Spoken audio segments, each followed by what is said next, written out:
नमस्कार दर्शकबिन, सगरमाथा टेलिभिजनको एसटिभी च्याटमा म यहाँहरूलाई हार्दिक स्वागत गर्दछु। जीवराम भण्डारी।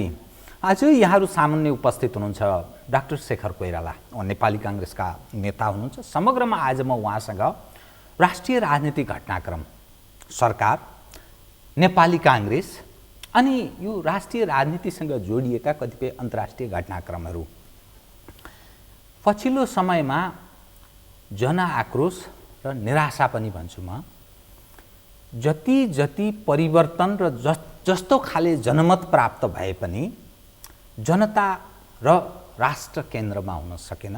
फलत मानिस कुनै न कुनै ढङ्गले यथास्थितिमा चल्दैन कि क्या हो भन्ने निष्कर्षतर्फ उन्मुख भएको यो पछिल्लो राजनीतिक घटनाक्रम र तस्बिरहरूले त्यस्तो देखाउँछ। डाक्टर शेखर कोइराला एउटा सम्भावना भएको नेतामा पर्नुहुन्छ। नेपाली कांग्रेस भित्रै पनि एउटा विकल्पको कुरा गर्ने मानिसहरूको सङ्ख्या बहुत ठुलो छ। डाक्टर शेखर कोइरालालाई त्यो ढङ्गले पनि हेरिएको छ। राष्ट्रिय राजनीतिक घटनाक्रमलाई पनि नजिकबाट बुझ्ने ल्याकत राख्नुहुन्छ र अन्तर्राष्ट्रिय घटनाक्रम उप पनि राम्रो जानकारी राख्ने नेता पर्नुहुन्छ डाक्टर शेखर कोइराला। उहाँसँग आज म समग्रमा राष्ट्रिय र अन्तर्राष्ट्रिय घटनाक्रम, सरकार र पार्टी लगायत तमाम राष्ट्रिय मुद्दालाई केन्द्रमा राखेर कतिपय विश्लेषणात्मक र कतिपय सूचनामूलक कुराकानी गर्नेछु। सर्वप्रथम म उहाँलाई स्वागत गर्छु। स्वागत छ डाक्टर साहब। हस् त, धन्यवाद। म अब विषयमा प्रवेश गरेँ। देखियो कस्तो भने जनता अलि निराश हुँदै गएको, यत्रा परिवर्तन भएको, परिवर्तनले जनतालाई कुनै राहत प्रदान गर्न नसकेको, जनताको नेताप्रतिको आक्रोश सडकमा प्रदर्शन हुन थालेको, यो देखिएको तस्बिर यस्तो देखिन्छ। जनता केन्द्रमा नपर्ने, राष्ट्र केन्द्रमा नपर्ने, नेतृत्व गर्ने व्यक्तिहरू आफूलाई केन्द्रमा राखेर पद के प्राप्त हुन्छ भन्ने विषयलाई केन्द्रमा राखेर गतिविधि गर्न थाले। फलत सिस्टममाथि नै प्रश्न उठ्न थालेको हो कि भनेर यसरी मानिसहरू प्रश्नको रूपमा तेर्स्याउन थाले।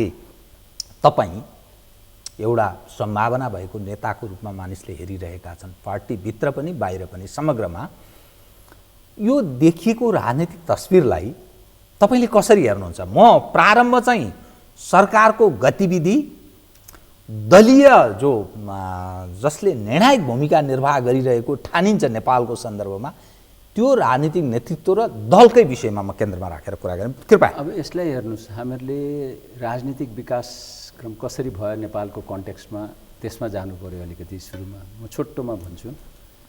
हामीहरूले आन्दोलन गऱ्यौँ, जनआन्दोलन भयो र जनआन्दोलनपछि राष्ट्र संस्था पनि गए, गणतन्त्र, सङ्घीयताहरू हामीले ल्यायौँ।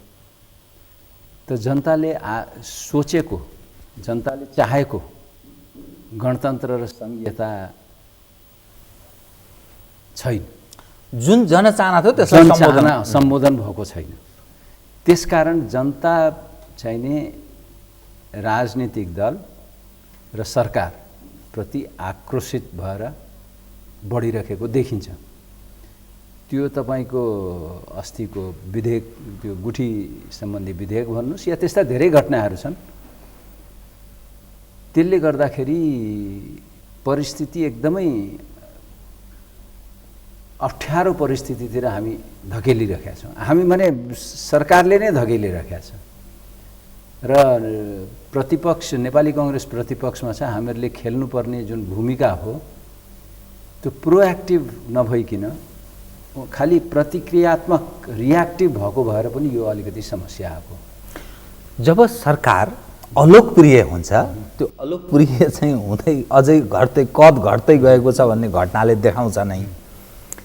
यो त प्रमुख प्रतिपक्षको लागि त खासाको विषय, बडा राम्रो विषय, गुड अपर्च्युनिटी होइन भने? होइन, त्यो हो कि, तर त्यसको हाम्रो सङ्ख्या पनि छैन। पार्लियामेन्ट्री सिस्टममा त सङ्ख्याको कुरा पनि आउँछ। हामी यो सरकार ढाल्न सक्ने हामीहरूको क्षमता पनि छैन र ढल्न पनि हुँदैन भन्छु म त। यो सरकार अहिले 5 वर्ष राम्ररी काम गरोस् भन्ने मात्रै हो मेरो चाहना। तर प्रतिपक्षले जुन प्रोएक्टिभ रोल खेल्नुपर्ने हो नि, घटना घट्छ अनि हामी रियाक्सनमा गइरहेका छौँ। पहिले नै हामीहरूले यसलाई रियाक्टिभ होइन कि प्रोएक्टिभ प्ले गर्नुपर्छ, खेल्नुपर्छ। यथार्थपरक विश्लेषण गरेर यस्तो हुनसक्छ, त्यसकारण अलिक महत्त्वपूर्ण निर्णायक गतिशील भूमिका निर्वाह गर्नुपर्ने। त्यो नेपाली काङ्ग्रेस नेपालको सन्दर्भमा यसको यति सुन्दर इतिहास छ, विगत प्रजातान्त्रिक छवि छ, लामो इतिहास बोकेको पार्टी छ, प्रजातान्त्रिक आन्दोलनमा निर्णायक महत्त्वपूर्ण र नेतृत्वदायी भूमिका निरन्तर यसले निर्वाह गरेको छ। अब पछिल्लो समयमा आउँदा आलोचना गर्नेहरू के भन्छन् भने काङ्ग्रेस आफ्नो एजेन्डाबाट विमुख भयो, वामपन्थीको एजेन्डा अर्थात् जनताले बुझ्ने भाषा कम्युनिस्टको एजेन्डामा प्रवेश गरेपछि काङ्ग्रेसको यो अभिगत नभए कसको हुन्छ त भनेर मानिस यसो भन्दा रहेछन्। बुद्धिजीवीहरू अलिकति यो कुनै न कुनै ढङ्गले सम्बोधन भएन, देश अप्ठ्यारो अवस्थामा प्रवेश गर्यो भनेर चिन्ता जाहेर गर्नेहरूको काङ्ग्रेस उप आशा र अलिकति नेगेटिभ ढङ्गले पनि प्रस्तुत हुँदा होइन। काङ्ग्रेसले एजेन्डा छोडेको छ भनेर त म भन्दिनँ, तर हामीहरूको समस्या कहाँ पर्यो भने, अप्ठ्यारा कहाँ देखिरहेका छु भने निर्वाचनपछि हामीहरूको पराजय भयो। त्यो सङ्घीय निर्वाचनमा पनि, प्रदेशमा पनि, स्थानीय तहमा पनि हामीले राम्रो गर्न सकेनौँ। त्यसपछि नेपाली कङ्ग्रेसका साथीहरूमा, जिल्लाका साथीहरूमा या केन्द्रमै पनि जुन विचलन देख्यौँ होइन, त्यसले अप्ठ्यारो परिस्थिति सृजना गर्यो र आम निर्वाचनपछि त हामीहरू माने समीक्षा पनि गऱ्यौँ। हामीले समीक्षा गरेर पनि हामीहरू अगाडि बढ्न सकिरहेका छैनौँ, सुधारको कहीँ म देखिरहेको छैन। अहिले जागरण अभियान त गऱ्यौँ हामीले, केही उपलब्धि भएको छैन भन्दिनँ, जागरण अभियानले केही न केही हामीहरूलाई उपलब्धि दिएको छ नेपाली कङ्ग्रेस। साहब पनि धेरै जिल्ला म पनि गएँ होइन, तर गर्नुपर्ने कामहरू नेपाली कङ्ग्रेसले, म पनि छु भने म पनि आइएम इक्वली रेस्पोन्सिबल, जिम्मेवार म पनि हो, किनभने केन्द्रीय सदस्य हो, म पनि जिम्मेवार हो। हामीहरूले गर्नुपर्ने के हो त, नेपाली कङ्ग्रेसको सङ्गठनै छैन अहिले, गाउँमा छैन, गाउँको गाउँपालिका बनेको छैन, हाम्रो वडाको बनेको छैन, तपाईँको नगरपालिकाहरू बनेको छैन, प्रदेशको बनेको छैन। त संरचना हामीहरूले जबसम्म बनाउँदैनौँ, त्यो संरचना नबनिकन तपाईँ जागरण अभियान गर्दाखेरि यो अप्ठ्यारो परिस्थिति आएको। त संरचना बनाएर जागरण अभियान गरेको भए त्यसले एउटा मेसेज दिन सक्थ्यो। काङ्ग्रेसको सवालमा म डाक्टर साहबसँग दुईवटा विषय उठान गर्छु अनि म राष्ट्रिय अरू विषयमा केन्द्रित रहन्छु। के कारण त्यत्रो विगत, त्यति सुन्दर, त्यति राम्रो छवि भएको पार्टी इतिहास छ, के कारण यो अवस्थामा पर्यो? सुध्रने कुनै सम्भावना देख्नुहुन्छ कि होइन? सुध्रेन भने के गर्नुहुन्छ तपाईँ आफै चाहिँ के ठान्नु? होइन, सुध्रिने त हेर्नुहोस् के छ भने हामीहरूको अब 4 वर्ष बित्न थाल्यो। 4 वर्षभित्र हामीहरूले अधिवेशन गर्नुपर्ने भन्ने नेपाली कङ्ग्रेसको विधानमा छ, तर त्यो छाँटकाँट छैन। त्यो छाँटकाँट पनि छैन। अब लम्बिन्छ भन्ने कुरा त सभापतिजी आफैले बोलिरहनु भएको छ, अब लम्ब्याउनु होला उहाँले।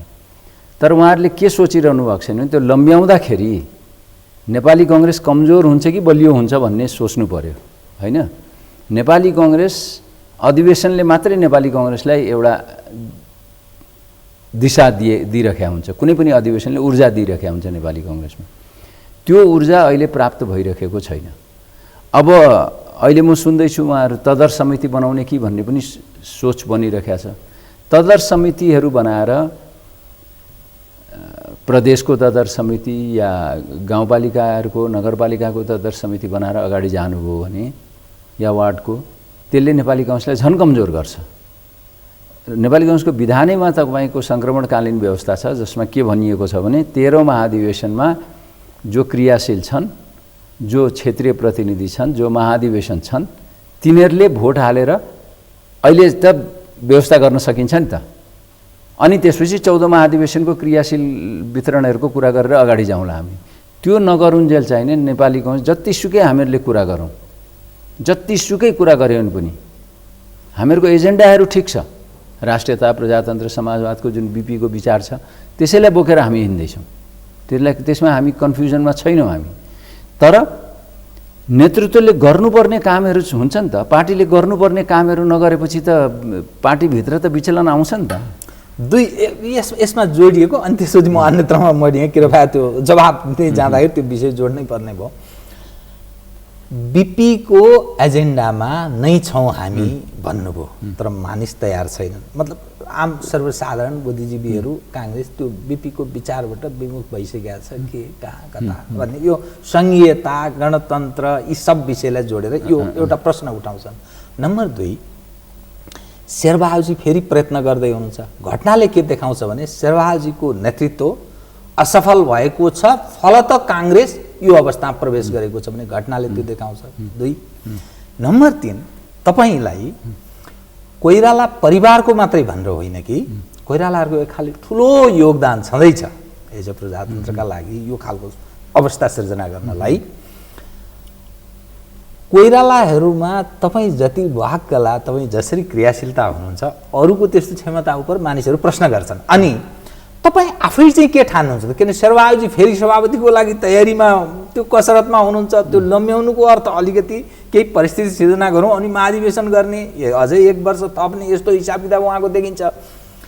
एजेन्डा काङ्ग्रेसको यो अविगत, नेतृत्व असफल, शेरबहादुरजीको फेरि प्रयत्न र कोइरालाहरूको त्यो विगतको कन्ट्रिब्युसन।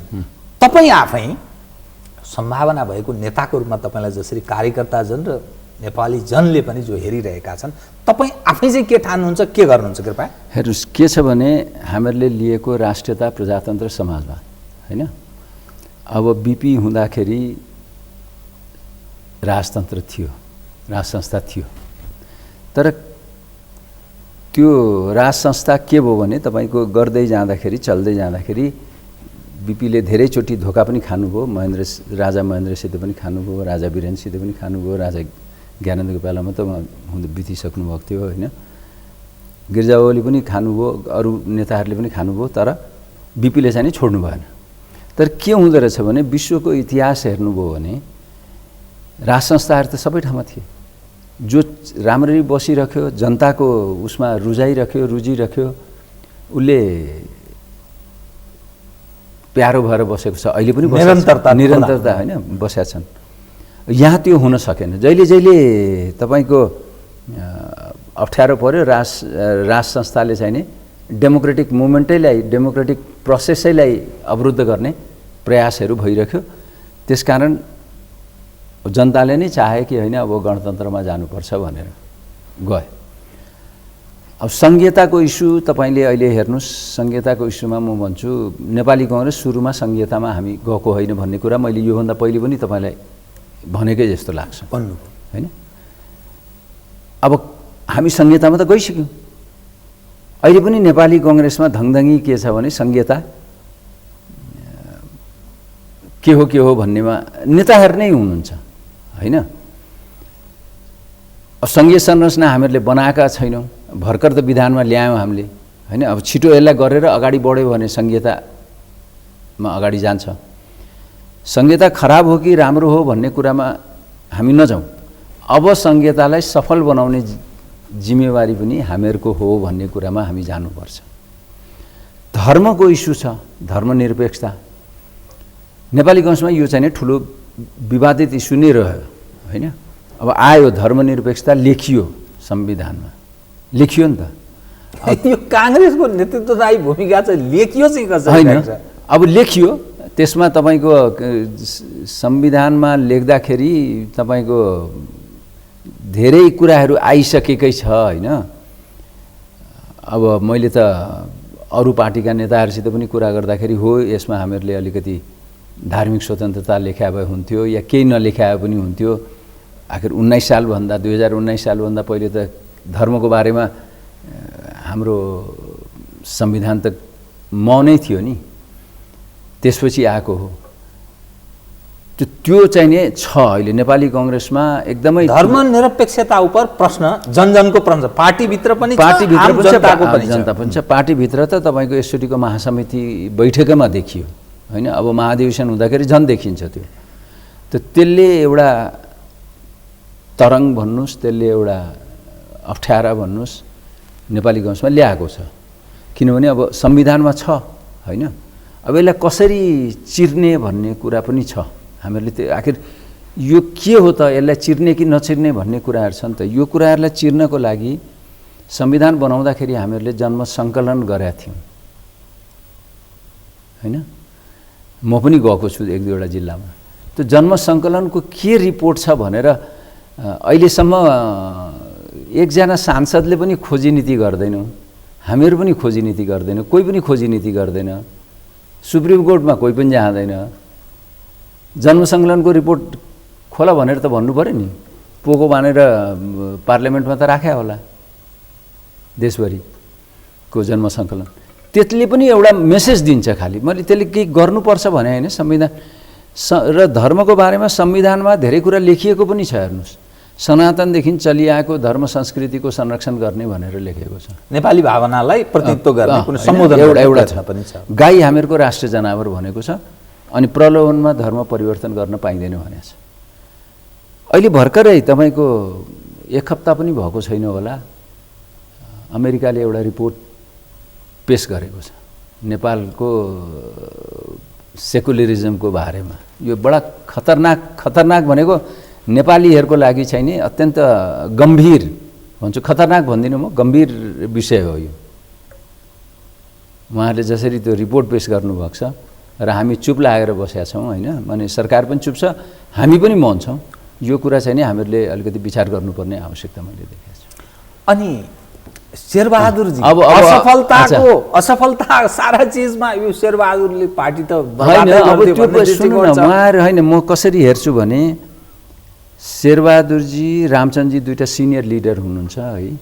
उहाँहरूले नेपाली काङ्ग्रेसको लागि, डेमोक्रेसीको लागि धेरै योगदान गरेको व्यक्ति हुनुहुन्छ, त्यसमा कुनै शङ्का छैन। उहाँहरूलाई हामीहरूले रेस्पेक्टै गर्छौँ, इज्जत गर्छौँ, सम्मान गर्छौँ। तर अबको नेपाली काङ्ग्रेस मात्रै होइन, अबको देश जसरी अघि सुरुमै तपाईँले भन्नुभयो जनता आक्रोशित भइरहेका छन् नेताहरूबाट भनेर भन्नुभयो नि, हरेक कुरामा, हरेक उसुमा। अब उहाँहरूबाट, अहिलेको नेतृत्वबाट यो अप्ठ्यारो परिस्थितिबाट नेपाललाई अगाडि लग्ने सक्ने अवस्था म चाहिँ नि देख्दिनँ। अब उठ्छु भनेर भन्नुहुन्छ, उहाँहरूलाई सम्मान गर्नुपर्छ। भोलि उहाँहरूको एक्सपर्टिज हामीले लिनुपर्छ, त्यो एकदम जरुरी छ। त्यो फेरि उहाँहरूलाई एकदम हटाउने भनेर म भन्दिनँ। अब उठ्छु भनेर भन्नुहुन्छ, कसैले नउठ्दा भन्न पाइँदैन, उठ्न पाउनुहुन्छ। तर एउटा उखान छ नि, राइटिङ अन द वाल्स भन्छ नि, त्यो उहाँले बुझ्न पर्यो अब के छ भनेर। काङ्ग्रेस जन अर्थात् काङ्ग्रेसको कार्यकर्ताहरूमा नयाँ खाले यस्तो भावना पैदा भएको, अर्थात् नयाँ नेतृत्वको कल्पना कार्यकर्ता जनमा छ।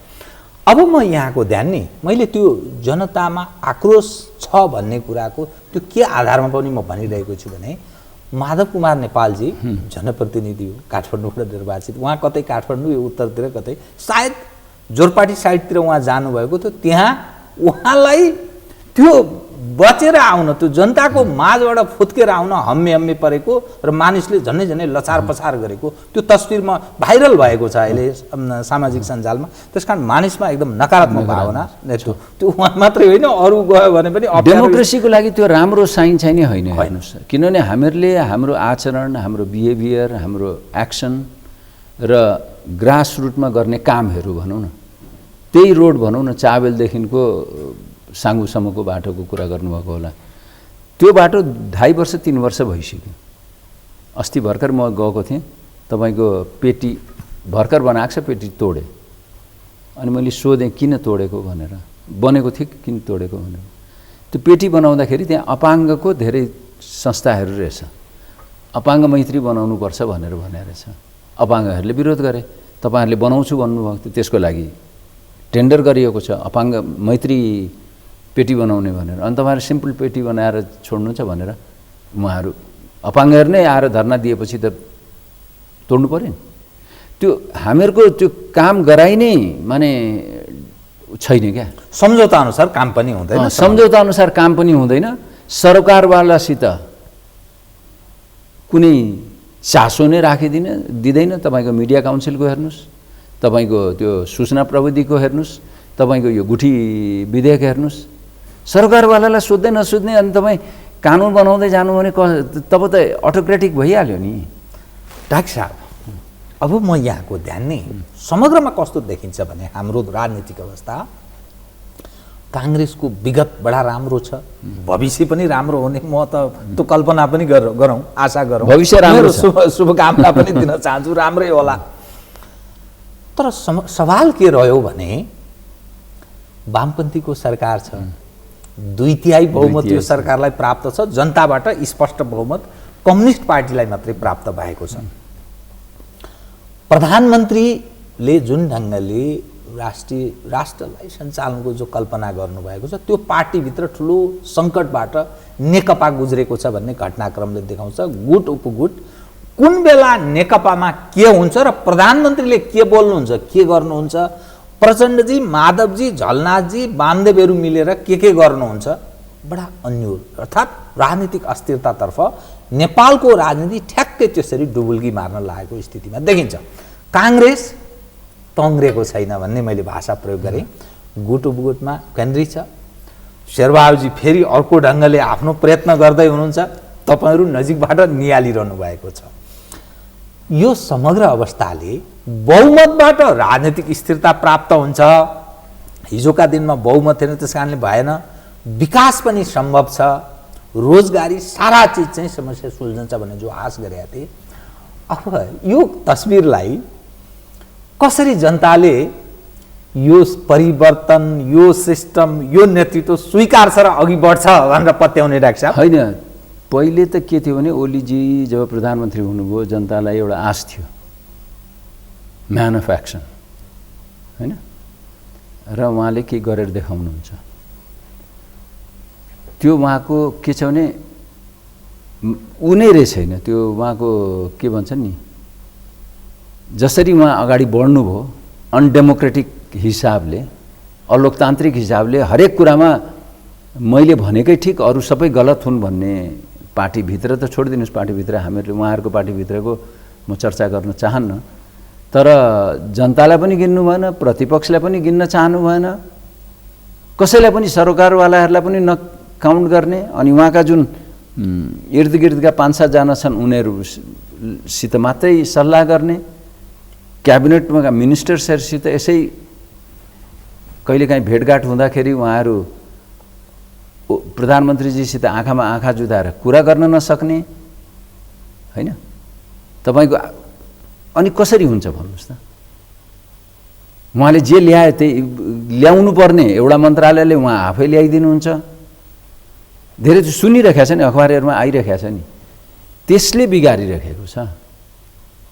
गुठी विधेयकको सवालमा कस्तो तस्बिर देखियो भने जनता सडकमा आए, प्रमुख प्रतिपक्षको पनि झन्डा देखिएन, अरू साना पार्टीको पनि झन्डा देखिएन। यो त राजनीतिक दल पार्टी जनताको माझमा सिन्चित हुन छोड्यो, जनताबाट टाढियो है दलवालाहरू। त्यो राम्रो होइन, त्यो तस्बिर देखियो त। अब यो यसलाई तपाईँहरू कसरी सम्झाउनु, कसरी नेतृत्व प्रदान गर्नुहुन्छ? होइन होइन, के छ भने मैले भने नि, अब राजनीतिक दल साइडलाइन लागेको बेलामा, माने एमाले भन्नुहोस्, अहिले माने नेपाल कम्युनिस्ट पार्टी भनौँ, नेपाली कङ्ग्रेस भनौँ, या प्रतिपक्षहरू भनौँ, अरू पार्टीहरू पनि, हामी सबै बिस्तारै बिस्तारै साइडलाइन भइरहेका छौँ। त्यो डेमोक्रेसीको लागि राम्रो साइन होइन, होइन। यो कुरा अब कसले बुझ्ने? प्रतिपक्षको नेताले पनि बुझ्नु पऱ्यो, यो कुरा तपाईँको सरकारको प्रमुखले पनि बुझ्नु पऱ्यो नि त। दुईटैले बुझिराखेको अवस्था देखिरहेका छैन। राष्ट्र र जनता केन्द्रबाट बाहिर जानु, बाहिर गइरहेको उनीहरूले लिइसकेपछि त अप्ठ्यारो परिस्थिति आउँछ नि देशमा त। तपाईँ के देख्नुहुन्छ त? यसरी मुलुक चल्छ त? जो संहिताको प्रश्न पनि छ डाक्टर साहबले, अब संहिता अब आइसक्यो, अब यसलाई हामीले कुनै न कुनै ढङ्गले सम्बोधन बचाएर लिएर जानुपर्छ भन्ने। अनि गणतन्त्र उप पनि प्रश्न छ, धर्मनिरपेक्षता उप पनि प्रश्न छ, साधन र स्रोतको विषय छ, जे पाए त्यही भइरहेको छ, शान्ति सुरक्षाको समस्या छ। प्रधानमन्त्री अलि जे पाए त्यही बोल्न थाल्नुभयो। त्यो ऐन कानुन संविधान विधिको शासन कुरा, संवैधानिक अङ्गहरू लथालिङ्ग भताभुङ्ग छ, सुरक्षा संयन्त्रहरूको पनि यो हविगत छ। चल्छ डाक्टर साहब? त्यही त भनेको, जस्तो प्रधानमन्त्रीजी युरोपको भ्रमणबाट फर्किनुभयो, होइन, आएपछि उहाँले एयरपोर्टमा जुन बोल्नुभयो एकदम ठिक्क थियो। त्यसपछि घटनाक्रमले अलिकति अर्कै रूप लियो। नेक्स्ट डे उहाँले बोल्न खोज्दाखेरि नेपाली कांग्रेसले अवरोध गर्यो। मैले एक्सपेक्ट के गरेको थिएँ भने त्यो बेला त्यो घटना होइन, त्यसपछि उहाँले 5 बजे जुन प्रेस कन्फरेन्स गर्नुभयो, म तपाईँ त एकदम सिनियर मिडियाको मानिस, के त्यो प्रेस कन्फरेन्स थियो? मेरो प्रश्न भनियो त, बोलाइयो त प्रेसलाई, प्रेस कन्फरेन्स भनेर कसैलाई क्वेसन सोध्न पनि दिएन हैन। दोस्रो उहाँले जुन कुराहरू राख्नुभयो, मैले एक्सपेक्ट गरेको थिएँ गुठीको बारेमा, गुठियारहरूको बारेमा उहाँले एक्सप्लेन गर्नुहुन्छ र हामी फिर्ता लिन्छौँ भनेर। उहाँले त एज इफ कि माने हि इज नट कन्सर्न।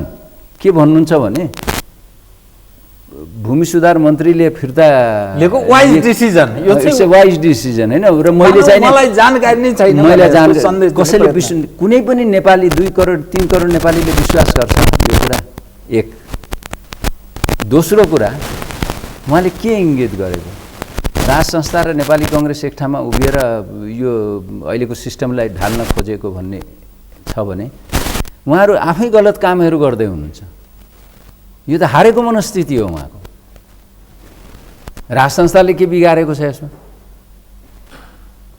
होइन, तपाईँको नेपाली कांग्रेसले के बिगारेको छ? खारेज गरेर भन्दै थियो गुठी विधेयक।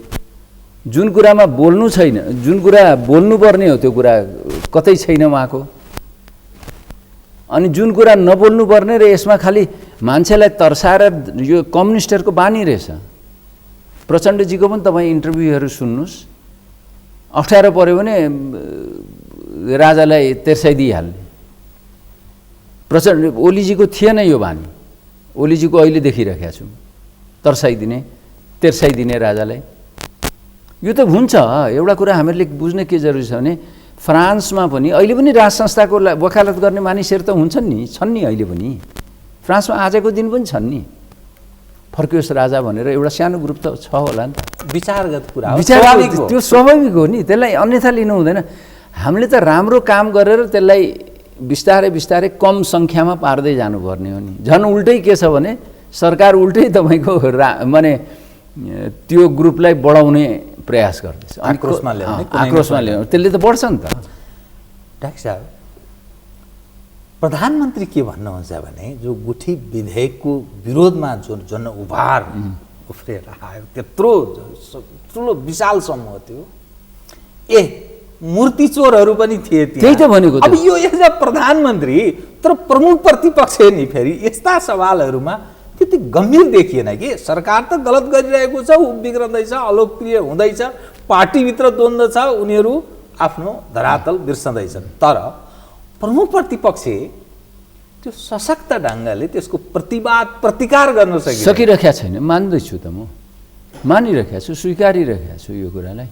तर पहिले भनेको 1 वर्ष पहिलेको नेपाली कांग्रेस र अहिलेमा अलिकति चेन्जेस आएको छ, बेटरतिर गइरहेको छ। तर जति हुनुपर्ने त्यो अझ पनि भइरहेको छ। अनि आन्तरिक घटनासँग नेपालको राष्ट्रियतासँग जोडिएका कतिपय विषय अन्तर्राष्ट्रिय घटनाक्रम पनि म अलिकति डाक्टर साहबसँग जोड्न चाहेँ। यो जुन परिवर्तित सन्दर्भमा सरकार जे गरिरहेको छ, बीआरआईमा सिग्नेचर गर्यो, एमओयू पनि पछि भयो, एक ढङ्गले मानिसहरूको सकारात्मक दुवै खाले धारणा छ बीआरआईमा जानुहुने नहो। बीआरआई उप भारत त्यति सकारात्मक छैन भन्ने घटनाले देखाउँछ। बिमस्टेक छ, सार्क भूमिका सुन्ने अवस्थामा छ। फेरि अमेरिकाको तर्फबाट इन्डो पेसिफिकमा नेपाल एउटा त्यो स्ट्राटेजीभित्र नेपाल एउटा पार्टनर हो भनेर उनीहरूले आफ्नो साइटमा राखिदिए। विरोधाभास यसकारण मैले यो विषय उठाउन चाहेको, डाक्टर साहब बुझ्ने मान्छे पनि भएको हुनाले, बिमस्टेकमा छ नेपाल, सार्कको कुरा प्रधानमन्त्री गरिरहनुहुन्छ, इन्डियनहरू यसै चिडिएका छन्। बीआरआईमा नेपाल गएको छ, इन्डो पेसिफिक स्ट्राटेजीमा नेपाल पार्टनर भएको भन्ने कुरा छ, चीन यसै चिडिँदैछ। अमेरिकनहरू हामीलाई स्पेस प्राप्त भएन भने देखा जाएगा, उनीहरू पनि सक्रियता बढाइरहेका छन्। राष्ट्रियता अवस्था प्रधानमन्त्री ठिक गर्न सक्नु भएको छैन नै, बाह्य मुलुकहरूसँगको सम्बन्ध पनि अप्ठ्यारो के हुने हो, कस्तो खालको मान्छे भन्ने दृष्टिकोण बन्न थालेको हो कि भन्ने परराष्ट्र मामिलाका जानकारहरू हामीहरूसँगै पनि जिज्ञासा राख्छन्, छलफल गर्छन्। यो समग्र तस्बिरलाई एज अ डाक्टर कोइराला कसरी हेर्नुहुन्छ? हेर्नुहोस्, के छ भने यो अहिले मात्रै होइन, यो बिपीकै पालामा होइन, बिपी हुँदाखेरि त्यो बेला त कोल्ड वार थियो होइन, तपाईँको अडिट फर्मुला भनेर उहाँले भन्नुभएको थियो र जतिसुकै अहिलेको कम्युनिस्टहरूले जेसुकै भने पनि राजा महेन्द्र, राजा वीरेन्द्रसित उहाँहरूको भित्री साँठगाँठ थियो कम्युनिस्टहरूको, एकदम देखिन्थ्यो।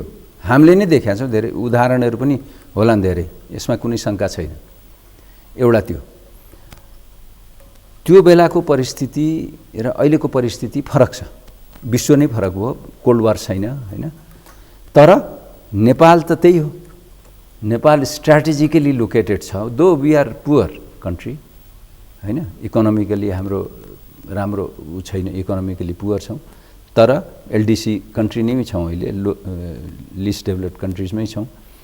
तर स्ट्राटेजिक लोकेसन त हाम्रो त्यो बेला पनि थियो, अहिले पनि छ। अब त्यो बेलाको परिस्थिति र अहिलेमा के फरक छ भने हाम्रो उत्तरी छिमेकी अत्यन्त पावरफुल भएर आएको छ, सक्रिय पनि छ होइन, माने विश्वको दोस्रो, इकोनोमिकली दोस्रो भइसक्यो र दक्षिण छिमेकी पनि पहिलेको जस्तो छिमेकी छैन, अहिले एकदम अगाडि आइसक्यो, अगाडि बढिसकेको छ, चौथो पाँचौँमा आइसक्यो। अब बिआरआईको कुरा गऱ्यो भने हामीहरूले बिआरआईमा सिग्नेचर गऱ्यौँ होइन, सिग्नेचर गरिसकेपछि म बिआरआई खराब भनेर भन्दिनँ, तर जसरी हामीले कुरा गर्नुपर्छ, सरकारले गरे होला, परराष्ट्र मन्त्रीज्यूले गर्नुभएको होला, हामी कति धान्न सक्ने नसक्ने त्यो कुराहरू हामीले विचार गर्नुपर्छ। इकोनोमिक भायबिलिटी छ कि छैन, सजिलै गरी हामी भनिदिन्छौँ ट्रेन ल्याउँछौँ भनेर होइन, किनभने दुईवटा टिबेटियन र इन्डो कुनै के प्लेट भन्दो रहेछ, त्यो टेक्टोनिक प्लेट हुन्छ त्यो भूकम्पवाला होइन, ठ्याक्कै त्यो केरुङ रसुवाबाटै पास गर्दो रहेछ त्यो सब कुराहरू। र यहाँबाट विश्वको इतिहास हेर्नुभयो रेलवेको भने फ्रेटबाट तपाईँको फाइदा हुने हो, इट्स नट प्यासेन्जरले फाइदा हुने होइन। अब प्यासेन्जरले फाइदा हुँदैन भने या त इन्डिया र चाइनाको रिलेसन राम्रो हुनु पर्यो हामीहरूलाई फाइदा हुनलाई, हो कि होइन? त्यो पछि होला राम्रै 3 खरबभन्दा बढी लगानी हुने अनुमान गरिएको छ। 3 खरब त अहिले देखिएको छ, म त अझ भन्छु 6 खरबभन्दा कममा बन्दैन यो काठमाडौँसम्म आउनलाई। अर्बौँ रुपियाँ त तपाईँको डिपिआरमा लाग्ने रहेछ, अर्बौँ रुपियाँ होइन, त्यस्तो परिस्थिति छ हाम्रो। अब इन्डियाले बिआरआईको अपोज गरिरहेको छ, उनीहरूको एउटा स्पेसिफिक कारणहरू म अखबारहरू पढेर बुझिरहेको के छु भने उनीहरूले यो सिपेक जुन छ नि, चाइना पाकिस्तान इकोनोमिक करिडर, त्यो पाकिस्तान अकुपाइड कश्मीरबाट लगेको भएर उनीहरूले अलिकति आपत्ति देखाइरहेका छन्, नत्र भए धेरै आपत्ति उनीहरूको देखिँदैन। छैन भन्दिनँ म, आपत्ति छ, तर जति अमेरिकाले गरिरहेका छ नि बिआरआईको एगेन्स्टमा त्यतिको इन्डियाको म देखिरहेका छैन। अर्थात् चीन र भारतबीच मेल खायो भने धेरै लाभ नेपाललाई हुन सक्ने अवस्था छ, त्यो छ होइन। अब बिआरआईमा मात्रै मैले कुरा गर्दाखेरि अलिकति बिआरआईको म अलिकति बताइहाल्नु होइन। मलाई के लाग्छ भने हामीहरूले रेल लिङ्क गर्ने हो कि Nepal needs 4 lanes 6 lanes from Rasuwa to Birgunj, from किमाथानका टु जोगबनी, हिल्सा टु पोखरा या अगाडि अझ तल होइन, जहाँ हो जहाँ गर्ने हो त्यो सब कुराहरूलाई हामीहरूले ध्यान दिनु पर्यो। दोस्रो कुरा हामीहरूले आफूले माग्ने हो नि, यो त हाम्रो इन्ट्रेस्टको कुरा हो। हामीहरू रेलमा फाइदा हुन्छ हामीहरूलाई कि हामीहरूलाई रोड्समा फाइदा हुन्छ भन्ने व्यापक परामर्श सरसल्लाह गरेर एउटा निर्णयमा निचोडमा पुग्नु पर्यो नेपाल। खालि त्यो विममा आएर रेल भनेर हुँदैन। एक दोस्रो कुरा, एक्जिम ब्याङ्क चाइनिज एक्जिम ब्याङ्कले 6% 7% इन्ट्रेस्टमा दिया हुन्छ। I don't think Nepal can afford to take that loan. हामी सक्दै होइन, वर्ल्ड ब्याङ्कको इन्ट्रेस्ट जुन छ 0.5 to 1% वाला त्यो इन्ट्रेस्टमा हामी लिउँ, to be paid in 40 years। जस्तो वर्ल्ड ब्याङ्कको एग्रिमेन्ट छ अलमोस्ट त्यसैमा तलमाथि गरिकन त्यही एग्रिमेन्ट हुनुपर्छ भने तलमाथि गरिकन हामीहरू अगाडि बढ्यौँ भने बिआरआईको कन्टेक्स्टमा पनि हामीहरू अगाडि जान सक्छौँ होइन। अब रह्यो के भने because Nepal is strategically located, एकदमै स्ट्राटेजिकली लोकेटेड छ। इन्डो पेसिफिकमा हामीहरू गएको छ कि छैन डिबेटेबल छ। नेपालको परराष्ट्र मन्त्रालय त्यही त सरकार भनेको गएका छैन, उसले साइटमा राख्दिसो। अब तपाईँको अमेरिकाको स्टेट डिपार्टमेन्टले साइटमा राख्छ Nepal is a part of Indo Pacific strategy भनिकन होइन। अर्कोतिर हाम्रो परराष्ट्र मन्त्रीले भन्नुहुन्छ गएको छैन भनेर भन्नुहुन्छ। बडा इन्ट्रेस्टिङ छ क्या इन्डो पेसिफिकको कुरा गर्दा। त्यसले नेपाललाई कमजोर बनायो मैले बुझेको। किनभने हामीहरूको समस्या कहाँ छ भने रिझाउनुको लागि जे पनि भनिदिने ठुलो कन्ट्रिजलाई र नेपालमा आएपछि त्यसको रिपरकसन्स के हुन्छ भनेर नसोच्ने। अनि त्यो कन्ट्री त हामीसित सधैँको लागि टाढा हुन्छ नि त। धर्मनिरपेक्षताको पनि त्यही हो, त्यो कुरालाई हामीले बुझ्न जरुरी छ होइन। अब के भइदियो, इन्डो पेसिफिकमा हामी छौँ कि छैनौँ भनेर नेपाली पिपुल नै कन्फ्युजनमा छन्।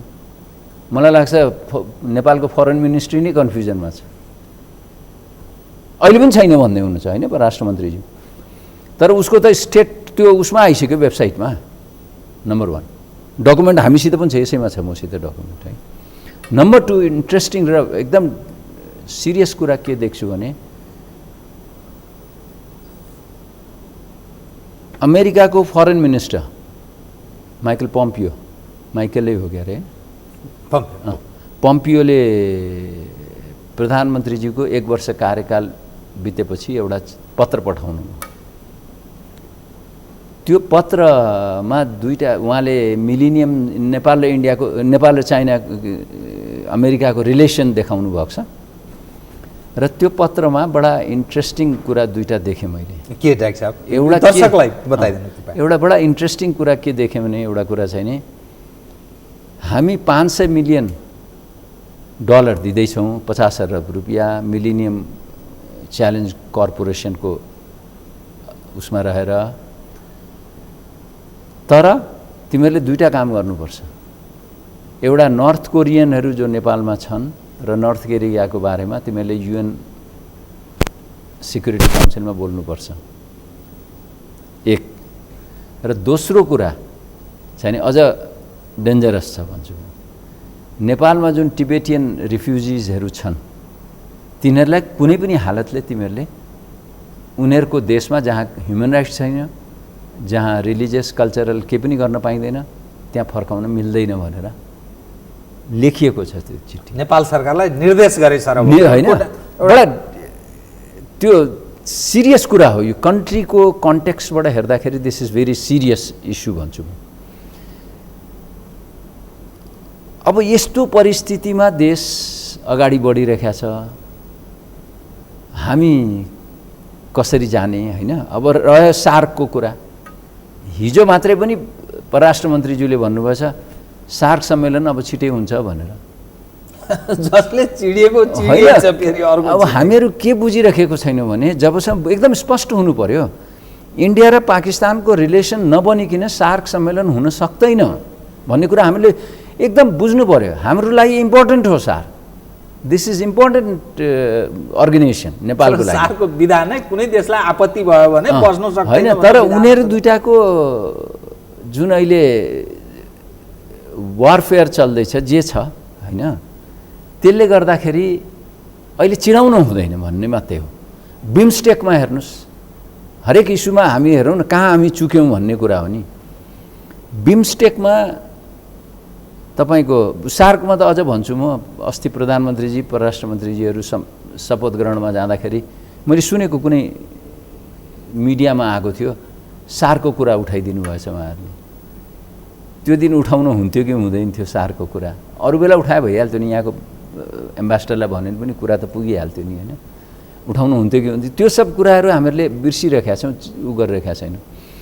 अर्को कुरा तपाईँको बिमस्टेकमा हामी छौँ होइन, बिमस्टेकमा हुँदाखेरि पाकिस्तान त छैन बिमस्टेकमा, यहाँ बिमस्टेक बैठक हो, सबैले भने ल सैन्य अभ्यास गर्ने बङ्गलोरमा भनेर भने कि पुनामा होइन।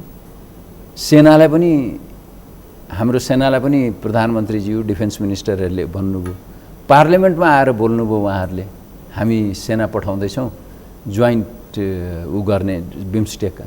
अनि भोलिपल्ट कताबाट आकाशवाणी आउँछ के आउँछ उहाँहरूलाई, पठाउँदैनौँ हामी, संयुक्त सैन्य अभ्यास नगर्ने पर्यवेक्षकको रूपमा पछि गर्नु हुन्थ्यो हुँदैन थियो त्यो आफ्नो ठाउँमा छ।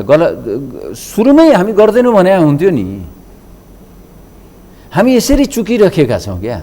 अर्थात् परराष्ट्र मामिलामा हाम्रो त्यो जुन ढङ्गले फुकी चल्नुपर्ने त्यो त्यसबाट हामी विमुख भइरहेका छौँ, अप्ठ्यारो अवस्था। र अर्को लेटेस्ट चाहिने तपाईँको अहिले माइकल पम्पियोले नै एउटा देशभरिको वर्ल्डभरिको कन्ट्रिजहरूको स्टेटस निकाल्नु हुँदो रहेछ हरेक वर्ष। अहिले भर्खर एक हप्ता पनि भएको छैन यो निकालेको। त्यसमा नेपालको रिलिजियस स्टेटसको बारेमा अत्यन्त कडा उ छ, त्यसलाई पनि हामीले हेर्नु पर्यो। यो सिरियस कुराहरूलाई हामीहरूले त्यसै नजरअन्दाज गरेर अगाडि जाँदाखेरि नेपालको परराष्ट्र उ त धरापमा पर्छ।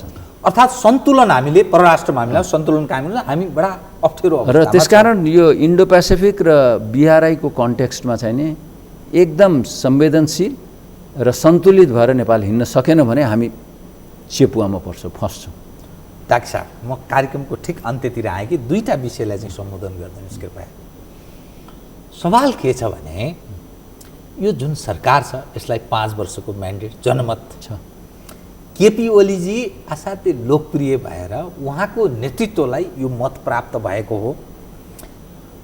सवाल के छ भने केपी ओलीजीका बारेमा उहाँ आफै चाहिँ भ्रष्टाचार गरेर आर्जन गर्ने व्यक्ति भनेर त्यसरी बुझिँदैन।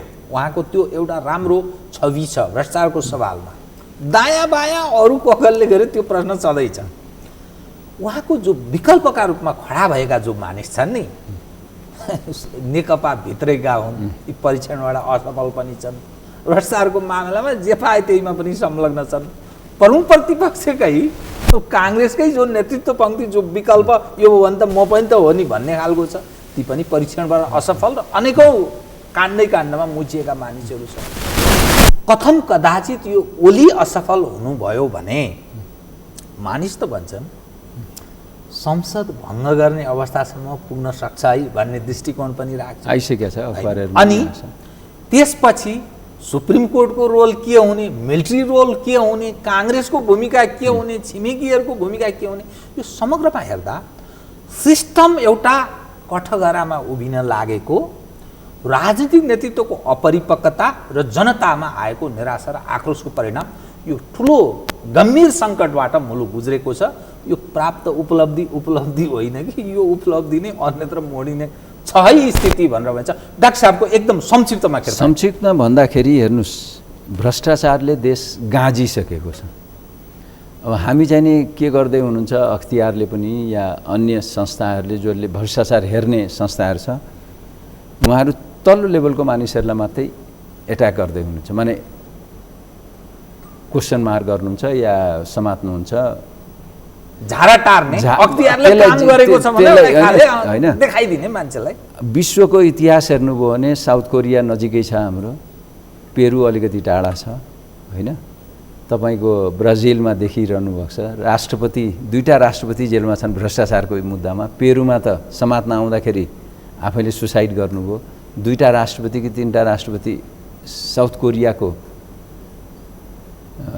प्रेसिडेन्ट, फर्मर प्रेसिडेन्ट्सहरू जेलमा छन् होइन। त्यसकारण भ्रष्टाचारको मुद्दा सबभन्दा इम्पोर्टेन्ट हो। यसलाई हामीहरूले ट्याकल गर्न सकेनौँ भने हामी फस्छौँ। त्यसैले मेरो त के भनाइ भने अख्तियारमा जो हुनुहुन्छ उहाँहरूले अब देशको लागि हेर्नु पर्यो। अख्तियार अधिकार सम्पन्न छैन, बाँधिदिएको होइन, अधिकार सम्पन्न छैन, होइन, अख्तियार अधिकार सम्पन्न छ। उहाँहरू समस्या कहाँ छ भने उहाँहरूले जुन गर्नुपर्ने हो नि, जसरी हिँड्नुपर्ने हो त्यो हिँड्न सकिरहनु भएको छैन। Maybe because of political reasons and होइन। यो किन हुँदो रहेछ भने नेताहरूको बिचमै नै, नेताहरू भनेको दुईटा तिनवटा पार्टीका नेताहरूको बिचमा मेलमिलाप भइगयो भ्रष्टाचारको निम्ति भने अन्त सब ठिक भइहाल्यो नि होइन। र ट्रान्सपरेन्सी हाम्रो देशमा पटक्कै छैन, ट्रान्सपरेन्सी पनि छैन, भ्रष्टाचार पनि बढ्दो छ। यसले गर्दाखेरि हामीहरू अप्ठ्यारोमा छौँ। अब तपाईँले जुन कुरा उठाउनु भयो यो सिस्टमै कोल्याप्स गर्छ कि भोलि, किनभने ओलीले त यसै छोड्नुहुन्न नि, उहाँलाई त 5 वर्ष उहाँको नाममा पार्टीलाई नेपाली कांग्रेस त विपक्षमा छ, हामीहरूले प्रतिपक्षको भूमिका खेल्ने हो। हामीहरूले आफ्नो सङ्गठनलाई मजबुत गर्दै तिमी 5 वर्ष चलाऊ है भनेर भन्ने मात्रै हो हामीले, किनभने we don't have any strength to dislodge, र डिसलज गर्ने अहिले हामीहरूको इच्छा पनि छैन, सक्ता पनि सक्दैन, गर्न पनि हुँदैन, तिनटै कुरा होइन। अब उहाँहरूको भित्रबाट डिसलज हुने हो, अगर हुने हो भने त्यसमा ओलीजीले पार्लियामेन्ट डिजल्भ गर्नुभयो, मानिलिनुहोस् पार्लियामेन्ट डिजल्भ मात्रै भएर फेरि चल्यो भने, फेरि ठिक भयो भने अर्कै कुरा हुन्छ। तर यहाँ अर्कै खेलहरू पनि हुन थाले जस्तो देखिन्छ, जुन मैले अघि इन्टरनेसनल ऊ पनि गरेँ, घटनाहरूले सबै देख्दाखेरि कहीँ हामीहरूले ल्याएको संविधानै डिरेल त हुँदैन, यो समस्या पनि मैले देखिरहेको छु। यो अप्ठ्यारापनहरू पनि अखबारहरू पढेर कुनै मैले भेटिरहेको छैन, कसैलाई उ गरेको छैन, तर देख्दाखेरि के देख्छु भने तपाईँको कोल्याप्स गर्छ कि भन्ने डर पनि देखिन्छ। यसले अप्ठ्यारो परिस्थिति धेरै सृजना गरेको छ हामीले। हस् डाक्टर साहब, म अरू विषय उठाउन चाहन्थेँ, तपाईँसँगको इन्ट्रेस्टिङ कुराकानी, अरू कतिपय अन्तर्का यति विषय थिए, तर समयले यतिसम्म साथ दियो। कार्यक्रममा आइदिनु डाक्टर साहबलाई हार्दिक धन्यवाद। धन्यवाद। आदरणीय दर्शकवृन्द, उहाँको डाक्टर शेखर कोइराला, नेपाली काङ्ग्रेसका नेता, पछिल्लो देखिएको नेपालको राष्ट्रिय राजनीतिक घटनाक्रम र अन्तर्राष्ट्रिय घटनासँग जोडिएका कतिपय मुद्दालाई सम्बोधन गर्दै म लगायत मेरो सम्पूर्ण युनिटलाई कार्यक्रमबाट बिदा दिनुहोस्। तर सगरमाथा टेलिभिजन हेर्दै रहनुहोला। नमस्कार।